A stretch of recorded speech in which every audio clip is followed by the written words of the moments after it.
Esteemed committee members, my name is Destiny Herndon De La Rosa, and I am from Richardson, Texas. I want to begin just by saying thank you so much for allowing me to testify since I have been an uninsured woman in Texas. After the birth of my second child, I chose to leave the workforce and join, the nonstop, never get a break, 24/7, I can't believe I actually used to call that other thing workforce, by becoming a stay-at-home mom. See, my husband worked at a small startup company that offered an insurance stipend which covered him and our children. However, adding me and my crazy reproductive organs would have tripled the cost. It was simply not feasible. So for 3 years, I was completely uninsured. About a year and a half into that, I noticed a mass. I immediately needed a well woman exam, so I started calling around and getting prices.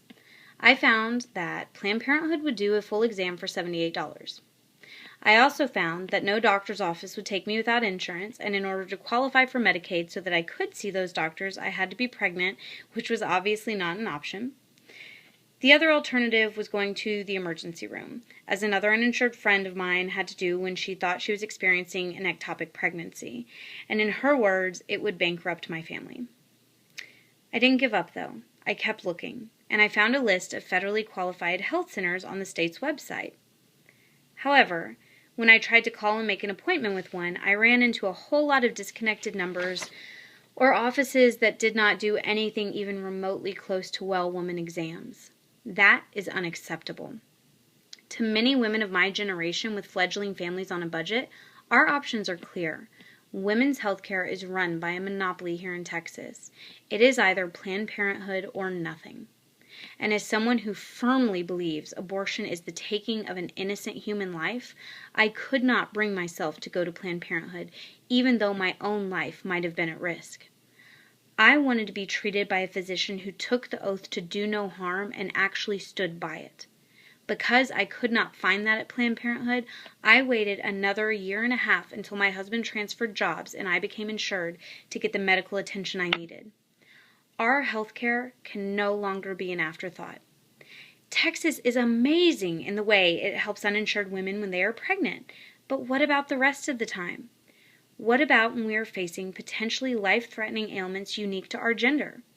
How is it pro-life to ignore us then? My mother always told me it's not simply enough to be against something, you must also always stand up for something. So today I drove here from Dallas to ask you, will you stand up and fight for the health of Texas women? Will you commit to funding federally qualified health centers so that we are able to receive quality health care? Do not merely stop at defunding Planned Parenthood. Lead the charge in caring for women at all stages of their lives. The rest of the country is watching. Women everywhere are watching. We have been given an amazing opportunity to define what women's health care in Texas will look like. We have been given an opportunity to show that there are life-affirming alternatives that will empower women, not simply make a buck off the lives of their aborted children. To be truly pro-life, we must support all stages of all lives, and if any state can do that, it'll be this one, and for that I say God bless Texas. Thank you.